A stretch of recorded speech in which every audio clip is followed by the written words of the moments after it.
Matt, I don't want to pose this as an understatement, but how's training been this week in terms of looking for a reaction coming out of Saturday?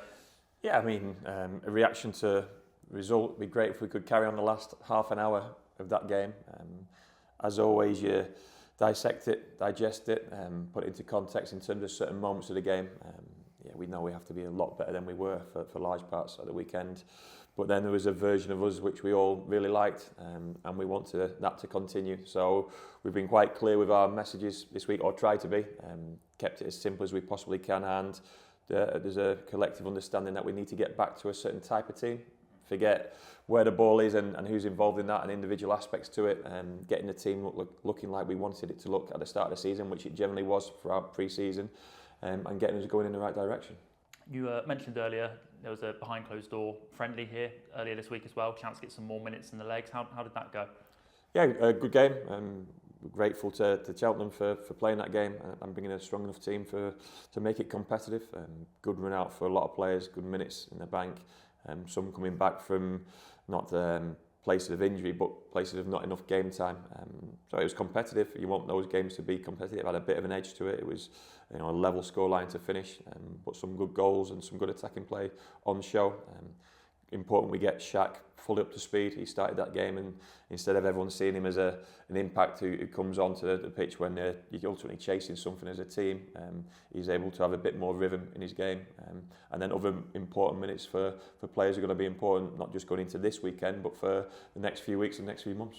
You mentioned the competitive nature of it there, which is obviously what you want to see, but what does doing something like that against one of our local neighbours give you, as opposed to putting on a training game on a Tuesday or asking the academy lads to come up or something like that? It's a real game. A real game has more on it. Personal pride's a big part of that. And then performance. What's the outcome? How do players play? How do they conduct themselves? So many different avenues in terms of what is the end product which we're all after. But generally they went about it in the right way. We can improve so many areas. But also important that some of the ones who've not been involved and some of the younger players get exposure. I said to the local press, we invited so many local managers because we're trying to get loan moves for some of our young players. But I suppose the biggest takeaway, it keeps those players in a rhythm of playing competitive football. So when called upon this weekend and moving forward, they're in a better position than just continually training. Squad-wise, how are the boys looking heading into this weekend? Well, that game provided an injury for Micaiah, so he's damaged his shoulder, but he won't be out for too long a period of time. The rest of the group are in a pretty good position, bar Chrissy and Joe with the long-term injuries, and even there, every day that goes by, they're getting closer and closer. Joe, he was actually out on the grass for the first time in a pair of boots today. Very low-level stuff, but just great to see him out and about and not in the gym.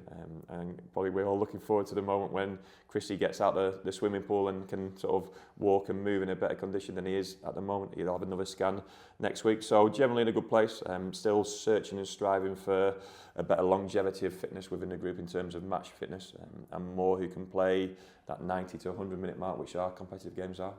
We know Jamie Lindsay's been coming back from injury and making his comeback in terms of the minutes he's getting. How did he come through Saturday and how's he looking? Yeah, physically okay. I think mentally it was difficult for him.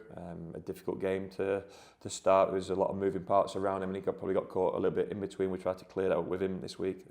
Both himself and Connor, they fall into that bracket of finding their rhythm, finding their match sharpness, finding their aggression.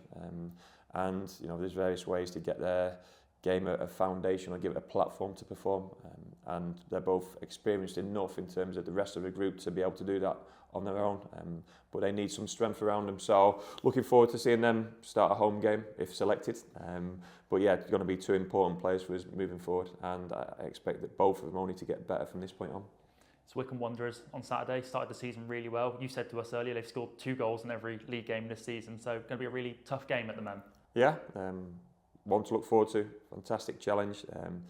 Wycombe traditionally at this level are such a strong team in all different ways, and physicality is one of them, but they've added some real quality to their squad. It's a deep squad, a strong squad, lots of options. You saw, I think they made 8 changes on Tuesday night and more than ran Villa close in that cup game. So yeah, a team to admire at the moment, but we can't speak about the opposition too much and at length because we got too much to concentrate in-house, and that's a performance which is more like the team we almost fell in love with at the start of the season. We want to get back to that and get us going in the right direction with a little bit more than what we've seen in the last couple of weeks. When we talk about a team like Wycombe Wanderers and we look at ourselves, Bristol Rovers, a lot has been made of League One this season in terms of your Wrexhams, Birmingham City, clubs that spent a lot of money or have come up with profile for whatever reason.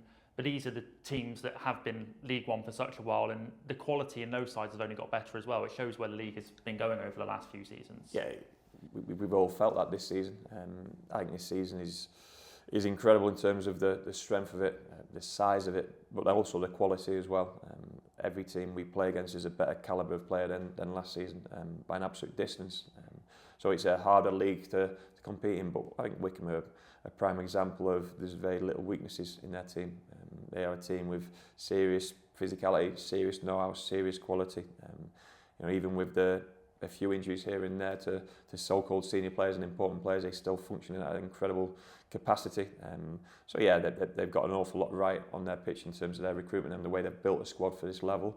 But we can't look afar. We can't look at Wycombe. We can't look at what Wrexham have been. We have to be our best version of ourselves, and regardless of obviously what we've tried to recruit with a younger profile and players are going to be good for Bristol Rovers for the future, the here and now is the most important thing in football, and the here and now is our last couple of performances haven't been where they need to be, our results haven't been not where they needed to be or where we want them to be. So collectively we have to take responsibility where, great, we're in a good league, fantastic, we understand that, we know that, we wouldn't want it any other way. Now let's start performing better than we have done in the last couple of games and picking up points, because the feeling of what we've held in the last 2 weeks has been nowhere near in terms compared to the positivity we had in pre-season and start of the season. As we say, back at home on Saturday, back in front of the Gasheads, chance to maybe right some wrongs in terms of the last couple of results. How important will that support from the home fans be this Saturday? My message to our fans, our players, will be we're in control of that by the way we play. If fans aren't happy, they don't like what they see. Now we're in control of their feelings and their emotions and their noise levels, and whether it's positive or negative, we have to make it damn sure it's going in the right direction for our benefit. And that's our outlook on the game, that's our intent towards the game, our aggressiveness, our physicality ourselves, our running stats, our power, our understanding, our connection, our structure, everything you can imagine that a positive performance needs, we have to put that out, and we have to put it out early. Not easy against a team like Wycombe, we know that, but regardless of the opposition this weekend, the way we start will be key. Hopefully our fans will back the way we start the game, and then as the game materialises, we can have a position of comfort on our home pitch, because certainly in our last home performance we had no comfort and nowhere to hide. You don't want to hide at home, and you want players to really stand up and be counted. So it'll be a great experience as long as we make it a great experience. It'll be a great day as long as we make it a great day. We're in control of that, so that's something where we're looking forward for that responsibility, and myself as manager as well, and I'll do everything I possibly can to help this group through any difficult times, but they will need help, and they'll need help from me, and they'll need help from the surrounds, and I'm sure our fans on the whole will understand and accept that, but they won't tolerate inactivity, and that's why we are, like I say, we can control the general feeling of the whole place this weekend, and that's an incredible thing to have in your disposal.